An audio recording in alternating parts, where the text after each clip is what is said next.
Hi guys, welcome to my channel. It's Sarah Donald here, and today I'm going to be talking about some of the things that I love about living in Nigeria, or let me just say why I prefer living in Nigeria than the US or the UK. So backstory, I used to live in the UK and I moved to the US. And then I moved back to Nigeria. So no, let me just start again. I used to live in Nigeria as a young girl. My parents wanted us to do like what we call the primary school, the secondary school, just to get that foundation to be grounded. And then from my A level, I moved to the UK, and from the UK, I moved to the US. And that was when I made the decision to come back to Nigeria. As you can tell, a lot of people, even family, didn't like it at that time. They were like, no, stay back, stuff like that. But I knew that I wanted to come. I'm going to be very honest with you guys. Part of the reason I also came back to Nigeria was that because I have lived in Nigeria and I know how Nigeria can be, I knew that being able to travel back and forth can help me to stay in Nigeria. Like that ability to go and breathe and come back again is part of this. So I'm like, okay, I can do that anytime. But my primary base I wanted to be based in Nigeria. So I've gotten a lot of these questions, even on my videos, like, why did you live in Nigeria, especially time like this? So I've broken down some of it. Maybe as I go, I might remember some. But these are a few. One, the weather. I find the UK weather to be UK weather used to make me so depressed. Like, choose a struggle. Are you hot? Are you cold? Where are you? And I do not like cold. I just like a perfect in-between warm weather. And the UK weather wasn't giving that to me. The UK weather was making me so depressed. And I have like dry skin. My skin literally used to pale from dryness. I constantly had to like rub lotion, and I hate cold. Generally, I hate cold, even though, to be honest, I think it's like the world has changed, the climate change and everything. God, Nigeria is now hot. I couldn't remember Nigeria being this hot. Nigeria is hot now. Like, trust me. How you know all the I just got back? Like the people that came back, when you go into a salon or something, everybody's holding like a hand fan. That's how you know the people that just got back. Yeah, it's gotten hot, and Lagos is even worse because of the buildings. Like, there's no space again. They are building at every single corner. So all the trees are out. Oh my days. Though I was having a conversation with my friend in Abuja, and she was like, that Abuja song can fry egg. So I don't even know which one is better again. Yeah. The next one will be, I felt like Nigeria was going to give me a sense of purpose, if that makes sense. I felt like I was not a medical doctor or a lawyer or an engineer. And I felt like Nigeria was going to give me that opportunity to kind of like play around with what I still wanted to do and still survive, if you know what I mean. Like, I had families that I moved with, and I had this particular family member that had no passion for nursing, but at the end of the day, for her to be able to have a better life and stuff like that, she had to study that. And yes, I felt like Nigeria was going to give me that opportunity to live in my purpose. I went to film school, and I went to film school. A lot of people that would tell me that, like, Sarah, we've been in the industry for a while, and we've never even seen behind the scene of a movie, like of an entire feature film. I knew that because I knew that Nigeria could give me that opportunity. I don't know if you get what I mean, because in Nigeria, like a low budget film, abroad in America, a low budget film is nothing even close to Nigerian budget. Do you get what I mean? Like, we're not strict with all those, oh, you must be in union, you must raise $1 million to be able to, do a movie and stuff like that. So that really, I felt like moving here would give me that purpose to still be able to do what I want to do and still make money, if that makes sense. And I'm not even gonna lie, I know that this might be a bit controversial, but I feel safer in Nigeria. Yeah. I feel safer in Nigeria, especially in America. I'm not even gonna lie. I'm always scared in America. Like, I'm always looking at my bag, like, I'm in malls. I know that if you haven't been to Nigeria in a while, you've heard crazy things about Nigeria. But one thing is, like, like I feel safer going into schools in Nigeria. I feel safer going into malls. I know that nobody's going to, I'm trying not to talk much because YouTube has a way of blocking these things, but I know you guys know what I mean. Yeah, as a black person, mostly, I had double of that fear. I mean, I've had a conversation about how I became black in America, meaning if you're African and you're watching this, you know what I mean. In Africa, we are black. So it's either you're Yoruba, you're Hausa, you're Igbo, but being black is not a conversation. It's not you will not get this job because you're black, So you will not get pulled over by the police because you're black. But these are things that like I witnessed in America, and I'm not even gonna lie, it's scary. Another thing is racism. Yes, I know that in Nigeria we can be tribalistic, especially in places like Lagos. You can witness things like this. Yeah, in corporate spaces, but trust me, it's nothing close to racism. Yeah, and in the UK, I feel like it's subtle racism, and like they're not putting it into your face, they're smiling, but in America, it was quite different in America, because when I moved to America, I thought it was going to be easier because, of course, Black Americans, African Americans, but I found myself like, okay, the Black Americans felt like you're not Black American enough. You don't understand their history, you don't understand their struggles, and you're not white. So there was a bit of lost identity. You're going there thinking that, oh, we're all blacks, we're going to we'll understand each other's struggles. But I found myself only understanding the struggles of like other people, like my friends that were from Kenya, they were from Cameroon, Nigeria. We could understand ourselves, but like there was like this, oh, you guys, like your forefathers sold us to this. This is why we are here. That's one set of people. And then you have the other set of people that feel like you guys are lucky because you know where you're from. We deprived the opportunity to really call ourselves like African Americans because we don't know anything about Africans, but you guys know your roots, things like that. And then they're now like them folks that, so it's really crazy, and I felt like that really limited a lot of things. Like I remember this company in America that the nicest person to me there was the lady from South Africa, and she actually told me that she asked that they move me to her department, and when I got there, she was like, oh, you know why? Because when I saw that you were Nigerian, and I knew that I needed to like kind of like protect you, because she faced a lot as well when she came in. It wasn't easy. You know that you're supposed to get this thing, but you're not getting it because it's because of the color of your skin, because of where you're from and things like that. So yeah, but aside from it, oh God, it wasn't easy. It wasn't really easy, honestly. And again, I think if I had to do it again, I would do it differently. I was in a very white community. Yeah, I was in a white school. I didn't do any research. I was just in the UK, and I was like, I want to go to America. And so I saw myself in Burbank. I saw myself like in the midst of, so it was that. And I feel like that played a huge role. I'm saying this because a lot of people say that, oh, their own experience is different. Maybe you're like in a black community, or you're in an African community, so you didn't feel it, or you didn't experience it.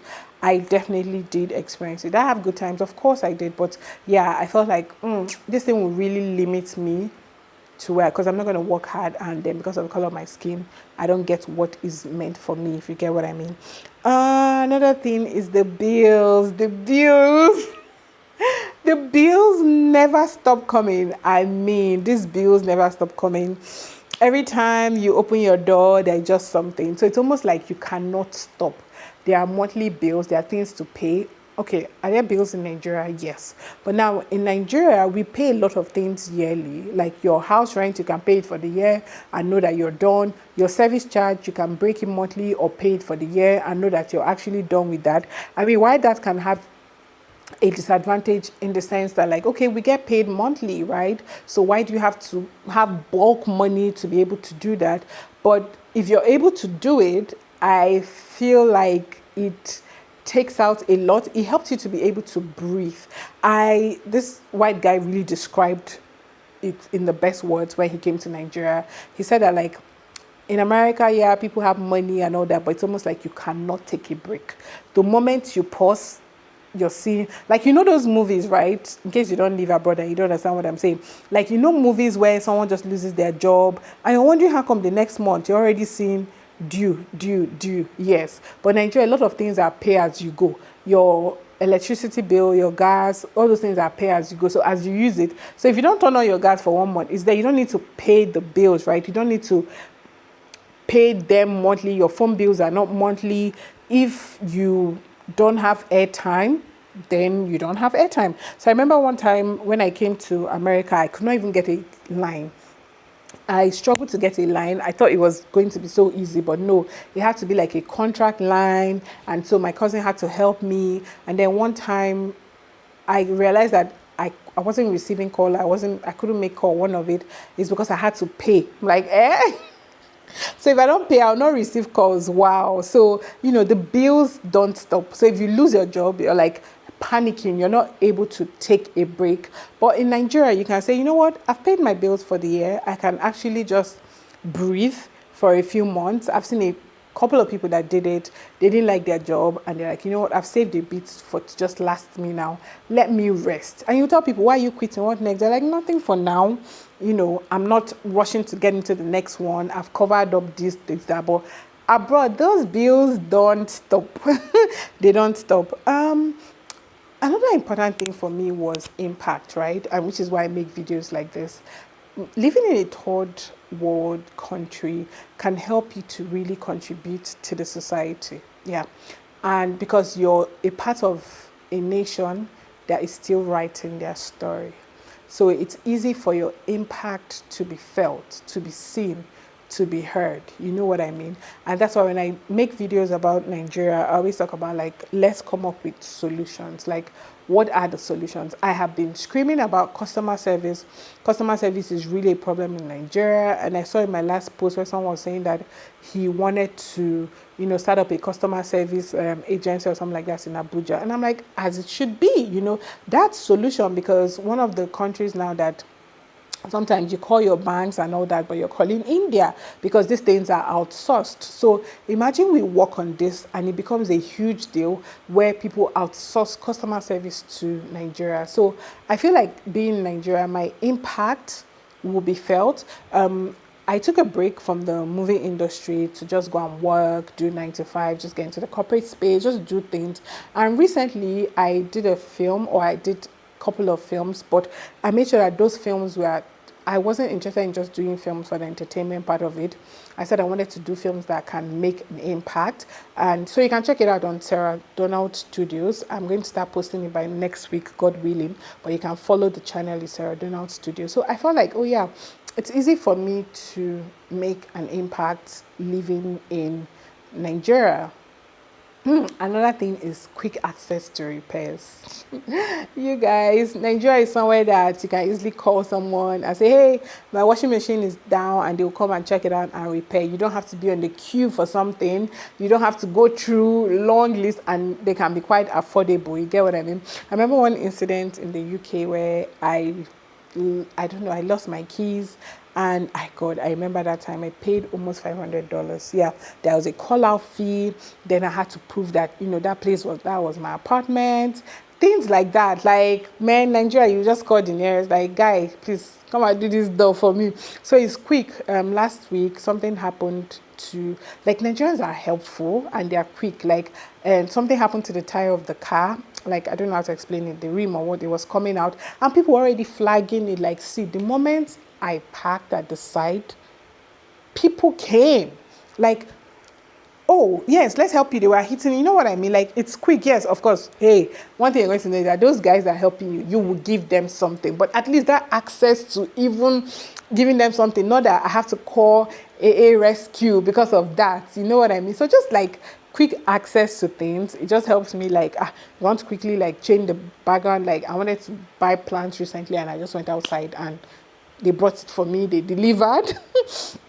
Just not going through all that process just helps me to be creative with my space. If I want to change up something, I want to repair something. Yeah, that's something I love about living in Nigeria. Just access to things, tailors, braiders. I'm trying to braid my hair. I called my braider. She was busy. They're like 10 more braiders. 10 more braiders or more. You want someone to do something for you, that person is not available. There are so many people that are available to do it. Yeah. Another thing about Nigeria that I really love about living in Nigeria is the startup like living, right? Example, I talk about this a lot because we are very communal people in Nigeria. It's easy to start up. Abroad, once you're 18, your parents are like, hello, leave my house or pay rent. That doesn't happen here in Nigeria. They want you to stay as much as they can, as much as you can until you find your feet. Your uncles are willing to accommodate you, your auntie, your mom's friends. Yeah, so I remember one time that I wasn't used to it. So I traveled and someone was like, oh yeah, you can come. I'm like, but I don't mind staying on my own. No. And next thing I'm just like, hey, yeah, so the bill is this, so we're going to be splitting. I mean, that's American, that's good, and that's how it should be done. But in Nigeria, it's not, and that gives you the opportunity to start up. I can imagine if when I came to Lagos, I went straight into paying this rent that people pay. I probably would not be here now living in my own house. I think the ability to stay with my auntie, gave me more opportunity to save up, that by the time I got into rent, when it was time to now start paying my rent, and they will accommodate you without expecting anything. So I stayed with my aunties, and then by the time it was time for me to start paying rent, I had gotten a job.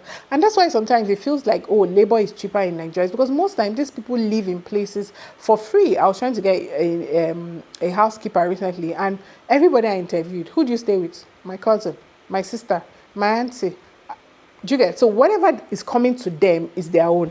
Like one told me that she's been in Lagos for the past how many years, and she has never had to pay rent. She's never had to contribute for rent. So that money you're giving her is her own. And if she lives close by, she's even lucky because that's like cheaper for her transportation. You get what I mean? Abroad, from that money, you pay it. Yes. So that communal living helps us with that startup, and that fact that your parents don't just ask you to leave helps with that startup. I know a few UK podcasters were talking about how they had to move back to their parents' house to help save costs because they just realized that everything was going to rent, everything was going to bills. You get what I mean? So that living thing, it helped because I used to live in the East. My parents stay in the East. I stay in Lagos. So like I said, moving to the East, I will always stay with like my parents. But moving here, just that living of your auntie saying, come and stay. It helps you start up. And this next one, a lot of people might argue it, but trust me, Nigeria helps you with not just wealth of today, but generational wealth. Trust me. Because this country will push you. Yes, it will push you.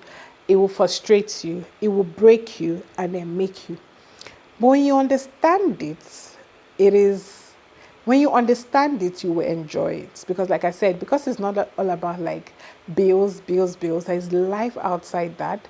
I feel like it gives us the opportunity to build generational wealth beyond us. Because Nigeria is somewhere where you can actually say, you know what, I want to open a barbing salon. I know what you can do if you don't have money. You go to the street, set up a chair, and you now have your own barbing salon. In fact, a lady did a video recently of her nail studio, of how she started. That's literally how she started, So that is one thing I feel like helps us. And you wonder, like, how can you use this to build generational wealth? I feel like I'm going to do another video so that you guys can really understand. So make sure you're subscribed because I'm going to do that video on building generational wealth and how living in Africa versus living in America has helped or can help you build generational wealth. Last but not the least, and one of the best things I like about Nigeria, is the fact that as a Nigerian working, you can have a driver, you can have a nanny. So it takes a family in this, it takes a village. You know when they say it takes a village, Nigeria helps with that village. So it helps you to do things. It helps you to make other things happen. You know, a lot of people do not work abroad now because they have baby and they cannot afford nanny. Because you see those videos where they say that like abroad, affording a nanny is like working to give the nanny the money.